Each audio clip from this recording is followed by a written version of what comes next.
Баршаңызға қайырлы күн достар. Бүгін сіздермен бірге сочный болып пісетін өте дәмді голубцы тағамын дайындайтын боламыз. Видеоны қарамас бұрын каналға тіркеліп, қоңыраушаны басып қоюды ұмытпаңыздар. Сонда менің жаңа шыққан видеоларымды бірінші болып көретін боласыздар. Бүгін мен бұл тағамды ерекше әдіспен дайындайтын боламын. Және де голубцы жарылып кетпеу үшін қолданатын өзімнің өте бір керемет әдісімді сіздермен бөлісетін боламын. Дәл осы әдіспен жасайтын болсаңыздар, голубцидың іші толығымен пісіп шығатын болады, әрі күріштері езіліп кетпейді. Видеоны міндетті түрде соңына дейін қараңыздар. Сонымен бүгінгі тағамымызды жасауға кірісейік. 800 грамм күрішті бірнеше рет жуып, 1 сағат жылы суда жібітеміз. 14-16 дана болгар бұрышын алдын ала тазалап аламыз.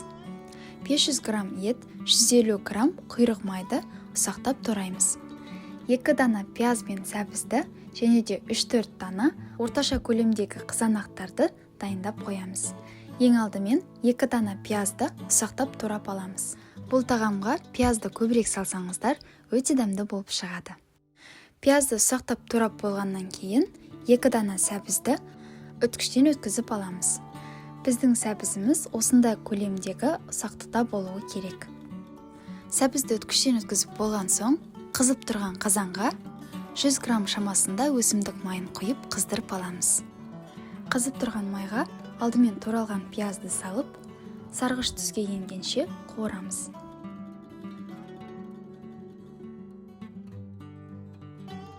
Содан кейін үткіштен өткізілген сәбізді салып, оны 2-3 минут шамасында орташа отта қуырамыз.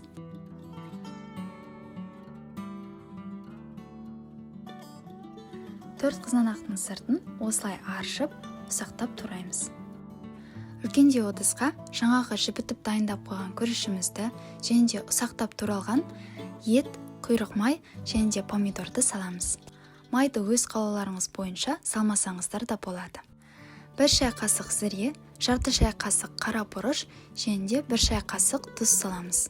Менде ет тұздалғандықтан 1 шай қасық салдым. Сіздерде дәміне қарай тұзды салсаңыздар болады. Және де алдын ала қуырылған пияз бен сәбізді де салып, барлығын жақсылап араластырамыз. Содан кейін 200 грамм шамасында салқын су құямыз. Суды міндетті түрде құйыңыздар, сонда голубцидың іші құрғақ болып қалмайды.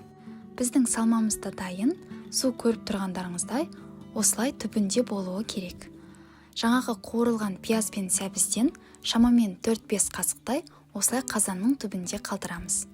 Болгар бұрышының ішіне ең алдымен 2-3 ас қасық шамасында суды құйып, содан кейін барып салмасын саламыз. Міндетті түрде әрбір болгар бұрышының ішіне осылай су құйыңыздар. Сонда болгар бұрышының ішіндегі күріш біркелкі болып пісетін болады. Және де голубциді отқа қойғанда жарылып кетпейді. Осылайша барлық болгар бұрышына салмасын салып шығамыз. Болгар бұрыштарының барлығының ішіне салмасын салып болдық. Жаңағы салмасынан қалған суды осылай түбіне құямыз.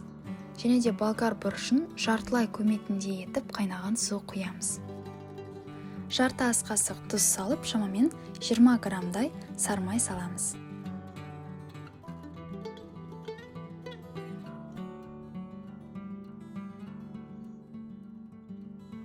Қазанның бетін қақпақпен жауып, алдымен жоғары отта бір қайнатып аламыз. Тағамымыз қайнап шыққаннан кейін қазанның астын ең төменгі отқа қойып, бетін жауып бұқтырып пісіреміз. Сіздер де дәл осындай әдіспен жасасаңыздар, голубцилар жарылмай біркелкі болып пісетін болады. Және де ішіндегі күріші де езіліп кетпейді.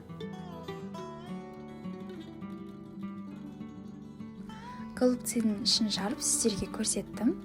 Өздеріңіз көріп тұрғандарыңыздай іші толығымен пісетін болады және де күріштері де болгар бұрышы да езіліп кетпейді. Сіздерге бүгінгі рецепт пайдалы болды деген ойдамын. Бүгінгі видеомыз ұнаса, лайк басып, парақшаға тіркеліп және де достарыңызбен бөлісуді ұмытпаңыздар. Сіздермен бірге болған Маржан Дүйсен, қолдауларыңызға көп-көп рахмет. Келесі кездескенше.